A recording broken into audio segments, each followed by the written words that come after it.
주님을 바꾸지 오늘 사순절 네 번째 주일에 주님 앞에 함께 예배하는 여러분에게 신실한 하나님의 은혜와 평강이 함께 하시기를 축복합니다. 우리 장로님 기도하셨습니다만 즐거운 기쁜 소식 하나 먼저 들리고 말씀 나눠야 되겠습니다. 지난 수요일날 저녁 때 제가 이렇게 예배 올라가기 전에 연락을 받았습니다. 준공 끝났습니다. 준공 검사가 끝나서 사실 건축이 이렇게 진행이 되고 애를 많이 쓰셨는데 검사하는 과정이 사실 이렇게 순조롭지 않았어요. 그래서 우리만 그러나 보고 다른 데도 보니까 다른 데도 뭐 1년 가까이 걸리는 데도 있고 사실 쉽지가 않더라고요. 근데 우리는 하여튼 한 2달 남짓 걸려서 잘 해결이 됐습니다. 그래서 감사한 마음으로 이게 주방하고 또 1층 키즈카페 시설하고 또 유치부 시설 조금 넣어서 4월 둘째 주 정도 이렇게 준공 감사예배 하면 좋겠다 그 생각하고 있습니다. 기쁨으로 같이 참여해 주시고 기도해 주시면 좋겠습니다. 우리 서로 인사하겠습니다. 주의 사랑으로 사랑합니다. 축복합니다. 인사하겠습니다.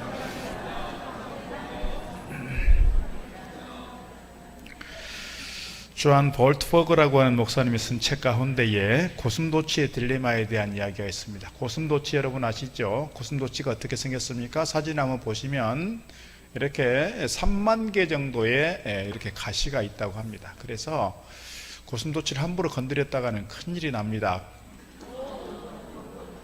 이거는 조금 이따 보여줘야 되는 건데 벌써 보여줘 버렸네. 고슴도치를 잘못 건드리면 이런 꼴을 당합니다. 이런 꼴.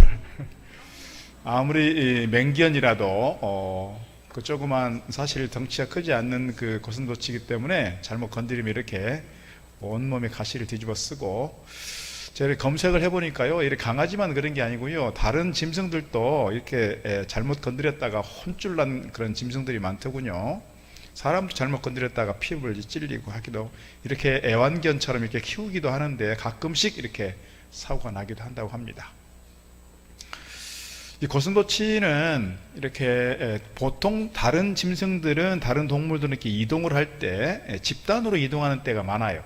그런데 고슴도치는 주로 혼자 이동을 한다고 합니다. 동물이 가지고 있는 특성 때문인데, 사람들이 아니죠. 이 고슴도치가 늘 가시 때문에 외로워요. 외로워서 같이 가고 싶고 같이 뭔가 함께 하고 싶으면 가까이 접근을 하면 서로에게 이렇게 가시에 찔리기 때문에 그래서 늘 외롭다는 거예요. 그럼에도 불구하고 신기한 것은 그래도 사랑을 하고 종족 번식을 하고 함께 한다는 것이죠.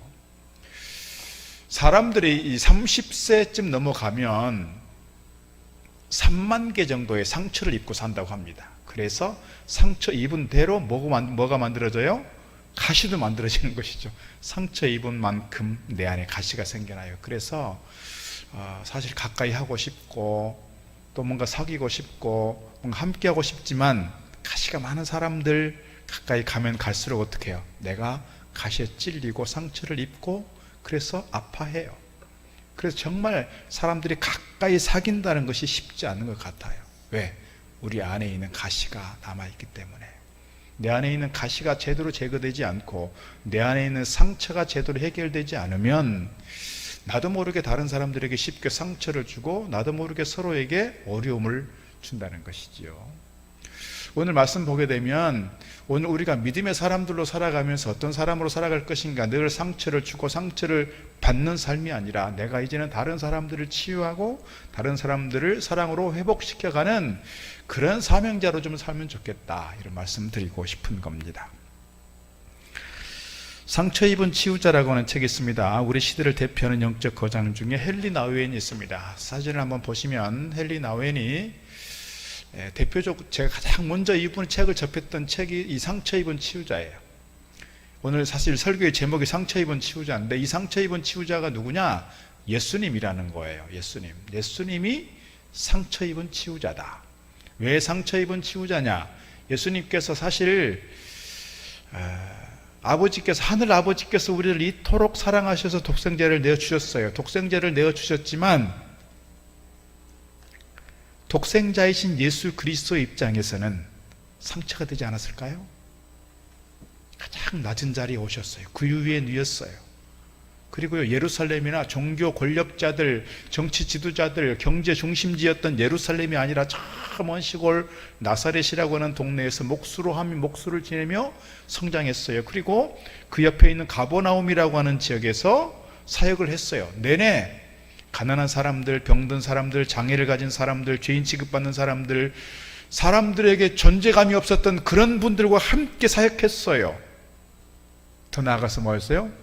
많은 사람들이 다윗의 자손 예수여 그렇게 예수님을 환영하더니 예수를 십자가에 못 박으라고 그렇게 예수님에게 배신을 때렸어요. 심지어는 누구도요? 제자들조차도요.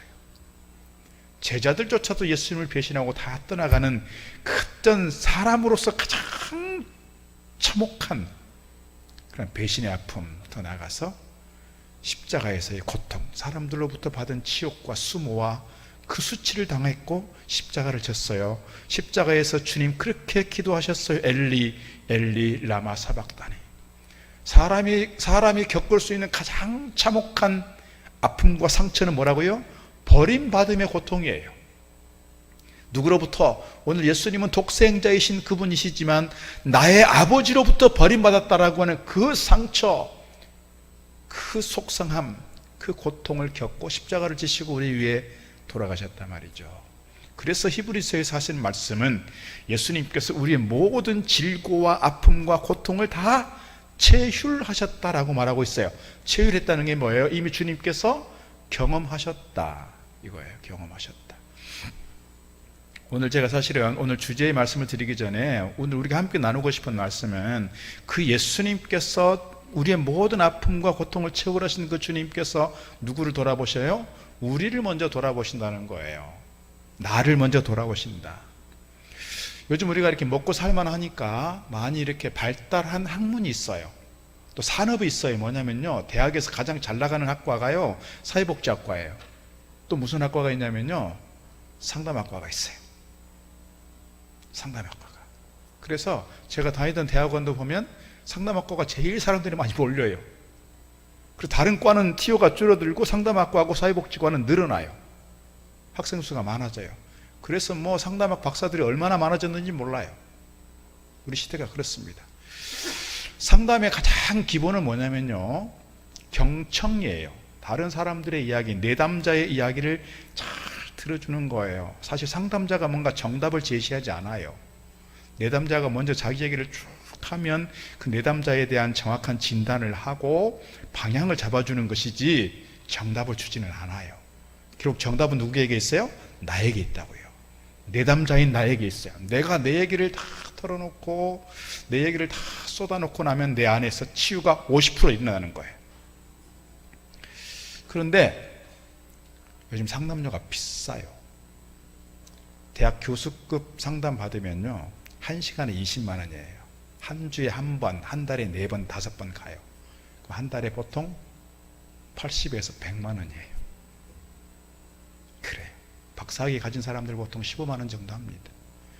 작은 돈이 아니에요. 그런데 돈 들이지 않고 우리가 상담할 수 있는 분이 있어요. 누구예요? 주님이십니다. 저는 그렇게 생각합니다. 우리가 기도하면서 찬양을 부르면서 그리고 말씀 가운데 나아가면서 내 속마음을 다 터놓고 다 쏟아놓을 수 있는 분 누구다? 주님이시다. 여러분 상담자 아무리 유명한 상담자를 만난다고 여러분의 마음을 다 치유할 수 있을까요? 여러분의 마음이 다 회복될 수 있을까요? 그럴 수 없어요. 사람은 사람이니까요. 한계가 있어요. 그러나 오늘 우리가 정말 우리의 마음을 다 쏟아놓고 나면 주님으로부터 우리가 치유되고 회복되는 은혜가 임하는 줄로 믿습니다. 우리의 온전한 모습으로 회복되는 그 모습 보면서 주님께서 우리를 향하여 기뻐하시고 축복하시는 줄로 믿습니다. 우리의 모든 것을 채울하신 주님, 우리의 모든 것을 경험하셨고 우리의 모든 것을 아시는 그 주님 앞에 내가 계속해서 숨기고 있고 감추고 있고 계속해서 노출을 멈추고 있는 것이 아니라 내 약한 모습들을 다 주님 앞에 노출하고 나아갈 때 주님께서 우리의 마음을 만져주시고 우리 안에 회복과 치료를 허락하여 주시는 줄로 믿습니다. 기도하는 가운데 찬송과 예배 가운데에 그리고 하나님 말씀 대하는 과정 속에서 주님께서 우리를 만져주시고 우리를 고쳐주시고 회복하시는 그 은혜가 오늘 우리 가운데 풍성하게 임하기를 주의 이름으로 축복합니다. 그래서 오늘 우리는 주님의 제자들로서 오늘 우리가 내가 내 상처에 머물러 있는 것이 아니라, 내 아픔에 머물러 있는 것이 아니라 이제는 내가 아닌 다른 사람들을 조금 더 돌아보고, 다른 사람들의 아픔에 대해서, 다른 사람들의 슬픔에 대해서, 다른 사람들의 고통에 대해서 조금 더 함께 공유하고 함께 느끼며 함께 저들을 치료할 수 있는 길로 나가자. 이것이 오늘 말씀의 핵심입니다. 여러분, 치유에 대해서 공부하고 상담에 대해서 공부하고 뭔가 많이 연구하고 많은 것을 경험해야 내가 좋은 치유자가 되는 것이 아니라, 내가 내 상처에 대해서 주님께로부터 은혜 가운데 치유되는 경험이 있으면 나도 다른 사람들을 충분히 치유할 수 있고, 나도 다른 사람들을 선한 걸음으로 인도할 수 있고, 나도 다른 사람들의 생명을 살릴 수 있다는 사실이에요. 제가 목회하면서 지금은 좀 덜 합니다만, 제가 처음에는 너무 눈물이 많았어요. 그래서 막 신방 가가지고 눈물을 흘리다가 막 이렇게 제대로 예배를 못 드렸던 적이 있고, 또 어떤 집에 찾아갔더니 너무너무 가슴 아픈 일들이 많아, 사연들이 많아. 막 3시간씩 이렇게 얘기하고 예배하고 그랬던 적도 있고 그래요. 요즘에는 이제 제가 자꾸 속으로 눈물을 흘리는 것 같아요. 그제도 대신방 시작했습니다만, 대신방 하다가 그런 일이 있는 거예요. 피가 너무 묽어요. 이유는 뭐예요? 피가 생성이 안 되는 거예요. 왜요? 단백질 공급이 안 되니까요. 단백질은 뭘로 공급해요? 고기를 먹든지 계란을 먹든지 해야 되는데 삶의 상황이 그게 안 되는 거예요. 그게 너무 마음이 아파요. 이런 분들 보면 제 안에서 막 뭐가 일어나요.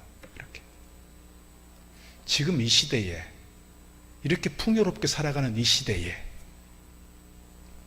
영양실조라니요. 영양실조라니요. 아직도 우리 주변에 이런 분들이 있단 말입니다. 그런 분들 보면서 참 마음이 아파요. 제가 어렸을 때 배를 많이 골아봤고 제대로 된 학교를 못 가본 적도 있고, 또 이렇게 가정적으로 역기능 가정에서 제가 성장했기 때문에 힘든 시절들이 있었어요. 물론 그때 당시에 내가 뭐 힘들다 그런 느낌은 없었지만 돌아보면 그래요. 왜 하나님께서 내 어린 시절을 그렇게 힘들게 했을까?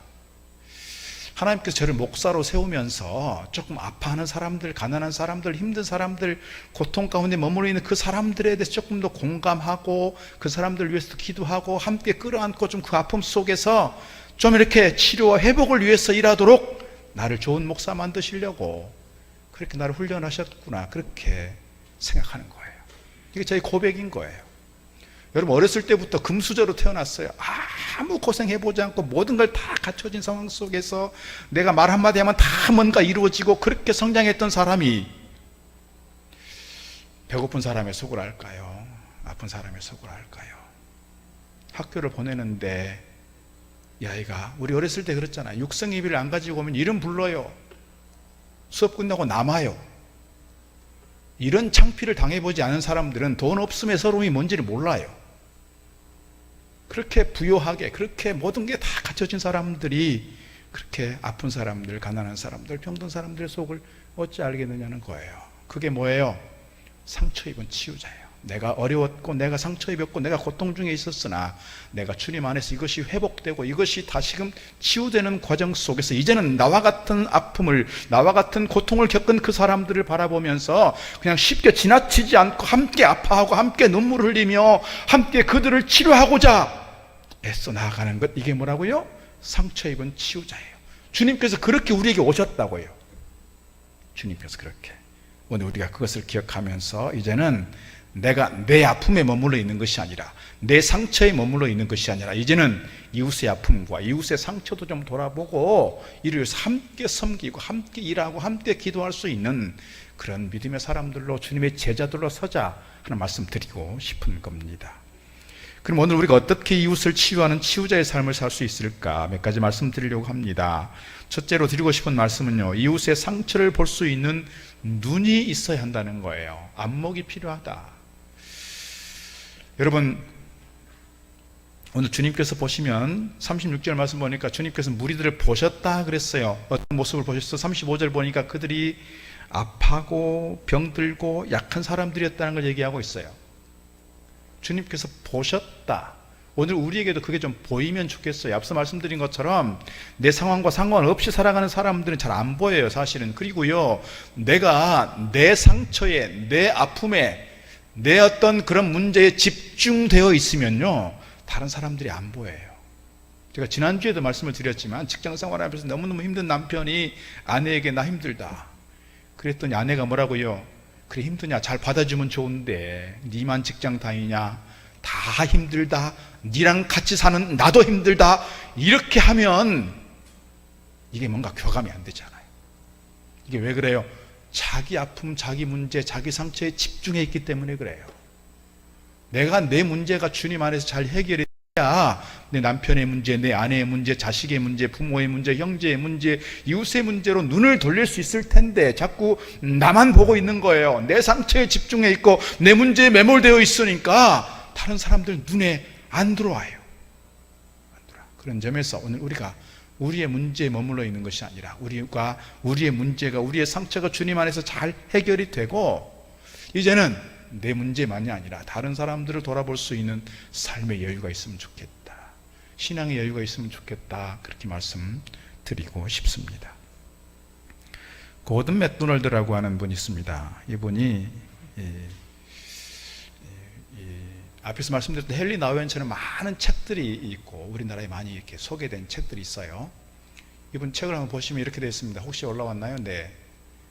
우리 현대인으로 살아가는 우리에게 있어 두 가지 인생의 길이 있다. 하나는 드리븐 라이프라고 하는 쫓기는 인생, 뭔가 쫓겨가는 인생이 있고요. 또 하나는요, 콜드 라이프예요. 하나는 소명 따라 사는 인생.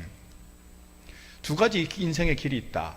대개 보면 이런 것 같아요. 쫓기는 인생이 뭡니까? 시간에 쫓기고 물질에 쫓기고 사람에 쫓기고 계속해서 바쁘고 분주해요. 뭔가에 계속해서 쫓겨가는 삶을 살아가요. 여유가 없어요. 내가 시간 관리도 하고 내가 돈 관리도 하고 내가 사람 관리도 하고 내가 내 인생을 좀 잘 관리해 가면 좋은데 뭔가 계속 쫓겨가요. 여유가 없어요. 여유가 없어요. 여유가 없어요. 다른 사람을 돌아볼 여유가 없다 그 말입니다. 또 하나의 인생은 소명 따라 사는 인생, 소명에 의해서 살아가는 인생이에요. 하나님께서 나를 왜 부르셨나, 나를 무엇하러 부르셨나, 하나님의 부르심의 이유와 목적을 가지고 생각하면서 주님 뜻을 따라 믿음으로 살아가는 인생입니다. 오늘 우리의 인생이 쫓기는 인생이 아니라 소명 따라가는 인생으로 설 수 있기를 주의 이름으로 축복합니다. 소명 중에 어떤 게 있느냐, 오늘 말씀 속에 보게 되면 우리가 가지고 있는 소명이 사실은 주님과 함께 하는 일이고 주님께서 하시는 사역을 우리가 이어받는 일이고 이것이 제자의 사역이고 오늘 우리의 일인데, 오늘 일들을 보면 주님께서 물론 오늘 우리가 제자로 부름받았으니 당연히 복음을 전하는 것이 가장 우선적인 일이겠으나 그 복음 안에 뭐가 있어요? 사랑이 있고 긍휼히 여기는 마음이 있어서 오늘 주님께서 이웃을 향하여 하나님 나라에 대한 복음도 전했지만 끊임없이 그들을 치료하고 그들과 함께하였고 그들을 돌보았다는 거예요. 이게 오늘 우리가 가지고 있는 소명 따라 사는 삶이에요. 오늘 우리가 나만 생각하고 나 중심의 삶이 아니라, 요즘 현대가 그렇잖아요. 현대 상담 다 그래요. 네가 네 인생의 주인이야 자꾸 얘기하거든요.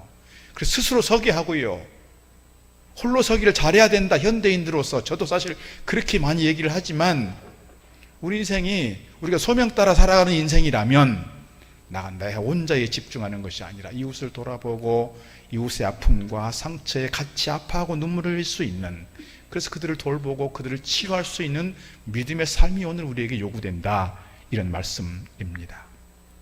35절에서 이렇게 기록합니다. 예수께서 모든 성과 촌에 두루 다니사 저희 회당에서 가르치시면서 천국 복음을 전파하시며 모든 병과 모든 약한 것을 고치시니라 그랬어요. 주님께서 본 그 사람들은 병들고 약한 사람들이었다는 거예요. 오늘 우리가 주님의 제자라면 우리 주변에 있는 병들고 약한 자들, 억눌린 사람들, 힘에 힘들어서 삶에 지친 그 사람들을 좀 보면서 좀 이렇게 사랑으로 감싸 안고 보듬 안을 수 있으면 좋겠습니다. 사실 이 자리에 나온 우리 모두가 다 사실 그런 사람들입니다. 우리 장로님 기도하시는데 목소리 들으니까 얼마나 피곤한지, 그 피곤이 목소리 그대로 나오는 걸 보니까 참 제 마음이 참 그래요. 지난주일도 당회도 못하시고 그냥 힘들어서 가셨는데 오늘도 보니까 몸이 아직 회복이 안 되셨어요. 목소리가 막 피곤에 잠겨 있어요. 사실 우리 장로님만 그런 게 아니라 우리 모두가 다 그래요. 사실은 살아가는 게 힘들어요. 지치고요. 그럼에도 불구하고 주일에 예배하겠다고 이 자리에 나와 예배하는 여러분 보면 제 마음이 얼마나 감동인지 몰라요. 우리 주님께서 여러분 보시고 기뻐하실 것이라 믿습니다. 여러분 마음을 만져주시고 예배하는 이 자리에서 여러분 안에 치유와 회복의 역사 있게 되는 줄로 믿습니다. 이런 은혜가 있으면 좋겠어요. 이렇게 오늘 우리가 우리 자신에만 집중하는 것이 아니라 이제는 다른 사람들을 좀 볼 수 있는 눈이 생기면 좋겠다. 눈이 있으면 좋겠다. 그 사람들이 어떤 사람들이냐? 유리방황하는 사람들이다. 불쌍히 여기는 마음 가지고 주님께서 보시듯 그 마음을 가지고 우리 형제들을 볼 수 있는 신앙의 눈이 우리 가운데 있기를 주의 이름으로 축복합니다. 두 번째 드리고 싶은 말씀은요, 우리가 이웃의 상처와 아픔을 함께 느낄 수 있으면 좋겠다 하는 겁니다. 함께 아파하고 함께 그 아픔을 나눌 수 있는 가슴이 필요하다. 가슴이 우리의 눈으로만이 아니라 우리가 형제들이 가지고 있는 그것을 같이 아파하고 같이 느낄 수 있으면 좋겠다. 사마리아인 비유를 보면 그렇습니다. 강도 만난 자가 있었습니다. 그 강도 만난 자가 누군지에 대한 설명은 없어요. 그냥 강도 만난 자예요. 피를 철철 흘리면서 지금 죽어가고 있어요. 그런데 그 강도 만난 자를 본 사람들이 있어요. 누구예요? 제사장이 있고요, 레위인이 있어요. 소위 말하는 지도층 인사들입니다. 종교 지도자들입니다. 하나님의 일을 하는 사람들입니다. 그런데요, 이 사람들이 강도 만난 사람을 보았어요. 그런데 그냥 갔어요. 외면한 거예요. 뭐가 없어요?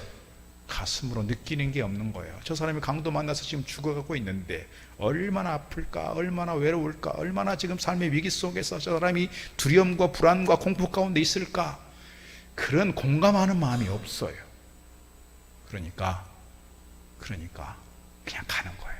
뭘 따라서? 쫓기는 삶처럼 자기 체면을 따라서 시간에 쫓겨서 그냥 가는 거예요. 그의 반면에 사마리아인이 왔어요. 사마리아인이 볼 때 같은 마음으로 느낀 거예요. 이 강도 만난 자의 그 위기 속에서 자기도 그런 아픔을 느끼는 거예요. 그래서 사마리아인이 어떤 사람이에요? 유대인들로부터 계속해서 이방인 취급당하고 계속해서 사람 취급받지 못했던, 그렇게 왕따 당하던 그 사람이잖아요. 그런 어떤 외로움 속에 있는 사람, 고통 속에 있는 사람, 상처받고 사는 그 사람이 상처받은 이 사람의 마음을 알아주는 거예요. 알아주는 거예요. 레위인이, 제사장이 느낄 수 없었던 그 고통을 오늘 사마리아인은 느끼고 있는 겁니다. 그래서 그 마음 가지고 그냥 지나칠 수 없어서 이 사람을 들쳐매고 숙소에 넣고 치료비를 더 드리면서, 이 사람 치료비가 더 들면 내가 나중에 다시 더 갚겠습니다. 그렇게 섬기는 거예요. 그래서 눈으로 보는 것만이 아니라 가슴으로 함께 느낄 수 있으면 좋겠다 하는 거예요. 제가 오늘 상담 얘기를 많이 하고 있는데요, 상담자가 가지고 있는 가장 중요한 핵심적 과제가 있어요. 내담자가 오면, 내담자가 얼마나 많은 문제가 있으니까 오겠어요. 요즘에 상담비가 비싸다 그랬죠. 비싼 돈 들여서라도 내가 상담 받을 거야, 내가 행복해질 거야, 내가 건강해질 거야, 내 마음이 좀 고쳐질 거야, 그런 의도를 가지고 온다고요. 그때 상담자가요, 그냥 섭투르게 이렇게 하면 뭐가 안 되냐면요, 라포 형성이 안 돼요. 라포라는 게 뭐냐면, 내담자가 얘기를 할 때 상담자가 적극적 경청을 해야 돼요.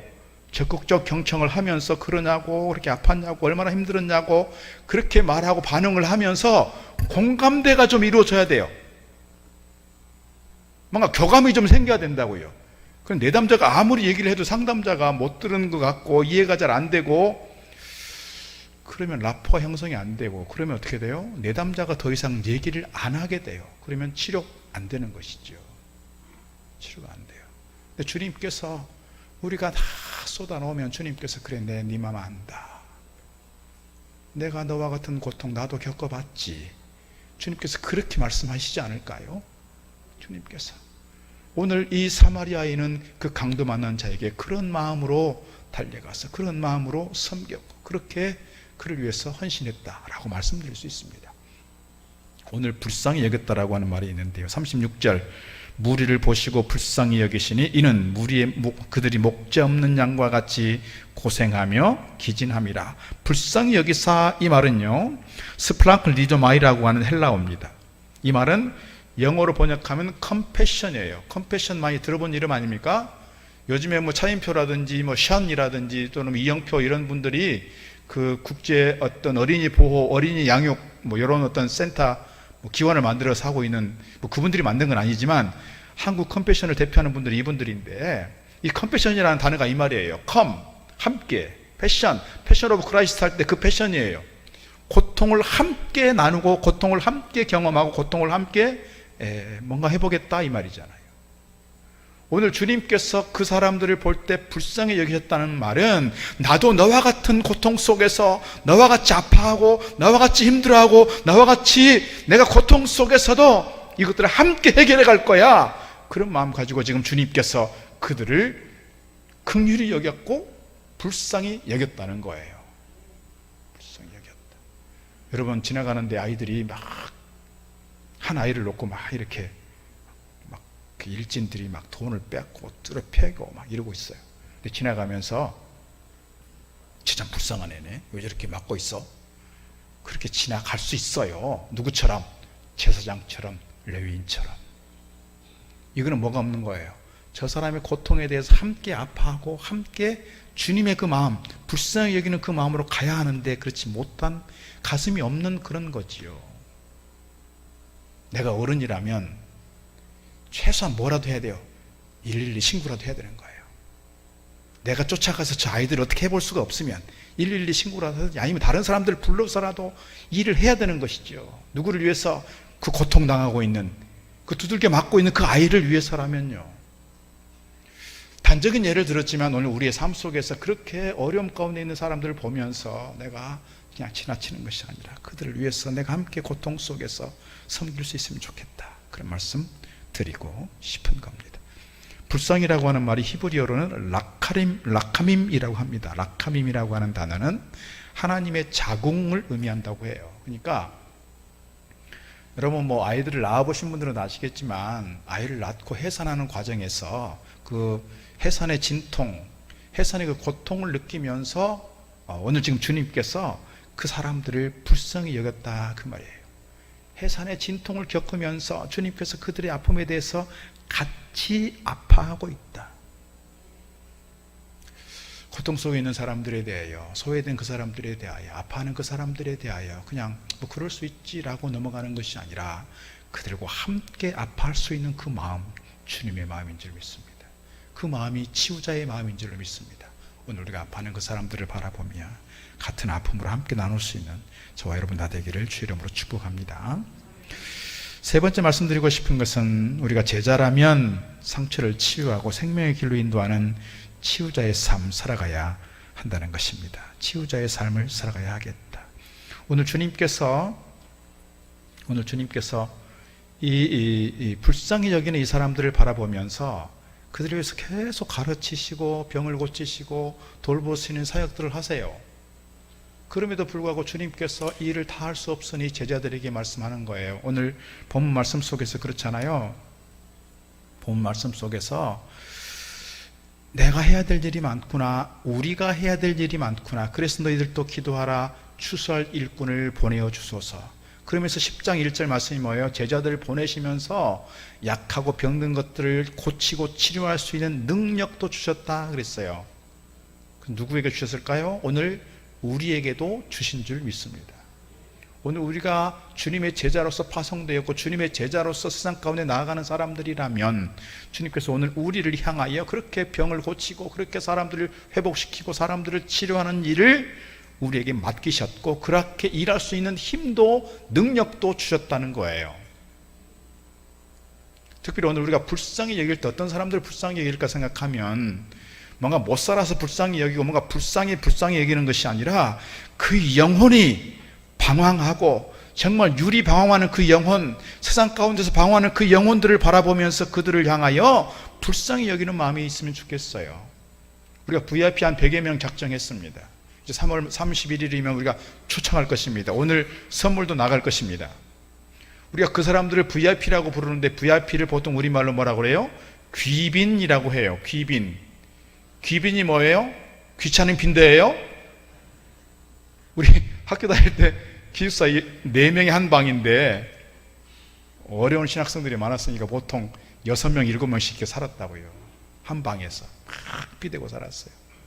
그 사람들 주로 뭐라고 했냐면 빈대라고 그랬어요. 빈대. 귀찮은 빈대가 아니라 오늘 우리가 그 사람들을 바라보면서 정말 존중하는 마음으로 오늘 주님께서 백성들을 불쌍히 여기는 그 마음 가지고 그들을 향해 달려갈 수 있으면 좋겠어요. 그들에게 달려가 그 영혼이 회복되고 우리가 여러분 아무리 잘 먹고 잘 산다고 그의 병든 마음이 고쳐질 수 있을까요? 병든 마음 고쳐졌다고 그 영적인 회복이 이루어질 수 있을까요? 그 안에 복음이 들어가야 생명의 씨앗이 심겨져야 말씀이 들어가야 정말 온전한 모습으로 회복될 줄로 믿습니다. 오늘 우리가 이 일을 위해서 부름받은 사람들이고 이 일에 대한 거룩한 사명이 있는 사람들인 줄로 믿습니다. 테레사 수녀에게 그랬습니다. 어떻게 그 많은 사람들을 섬길 수 있었습니까? 테레사가 그랬습니다. 나는 다만 내 곁에 있는 힘없는 한 사람에 집중하였을 뿐입니다. 많은 사람들 내가 이렇게 하려고 한 게 아니라 내 옆에 있는 힘없는 사람, 약한 사람, 병들어 죽어가는 사람 한 사람 한 사람 일으켰더니 나에게 이런 일이 생겼습니다. 여러분, 우리가 큰 일을 하려고 하지 마시고 우리 주변에 있는 정말 약하고 병든 사람, 영적으로 병든 사람, 몸이 병든 사람, 마음이 병든 사람, 이 사람들 찾아가서 일으켜 세워주시고 주님 안에서 우리를 통하여 치료와 회복의 역사 나타날 때 우리 안에 놀라운 기적의 역사도 생명의 구원의 역사도 나타나게 되는 줄로 믿습니다. 이를 위하여 주님께서 우리를 부르셨고 우리를 사용하시는 줄로 믿습니다. 이 거룩한 사역에 힘써 감당할 수 있는 주님의 제자로 사설 수 있기를 주의 이름으로 축복합니다. 기도하겠습니다. 사랑의 아버지 하나님, 감사합니다. 오늘 우리가 가진 상처 주님 안에서 치유되는 줄 믿습니다. 예배 가운데 기도하다가 찬송 부르다가 주님 말씀을 듣고 읽고 묵상하다가 오늘 우리 가운데 치료되고 회복되는 역사 있는 줄로 믿습니다. 이제는 오늘 우리가 내 안에 있는 상처에 머무는 것이 아니라 상처받고 고통 중에 있는 이웃을 돌아보며 저들을 향하여 사랑의 손을 펴고 찾아가 기도하고 함께 아픔을 나누며 상처받은 치유자로서의 역할을 사명을 잘 감당할 수 있는 저희들 되도록 인도하여 주옵소서. 상처받은 이웃을 볼 수 있는 눈도 허락해 주시고 그 이웃의 상처 가운데 머물러 있는 그 아픔, 고통에 함께 공감할 수 있는 감수성도 허락하여 주시고 따뜻한 가슴 주셔서 저들을 향하여 힘있게 복음을 전하고 생명의 양식을 흘려보내며 아름다운 구원과 생명의 역사, 그래서 참으로 영적인 치유와 회복도 함께 경험하는 저희들 되도록 축복하여 주옵소서. 예수님 이름으로 기도드리옵나이다. 아멘. 찬송가 143장 찬송합니다. 주님을 바꾸지 않으리. 다른 어떤 은혜 구하지 않으리. 오직 주님만이 내 삶에 도움이시니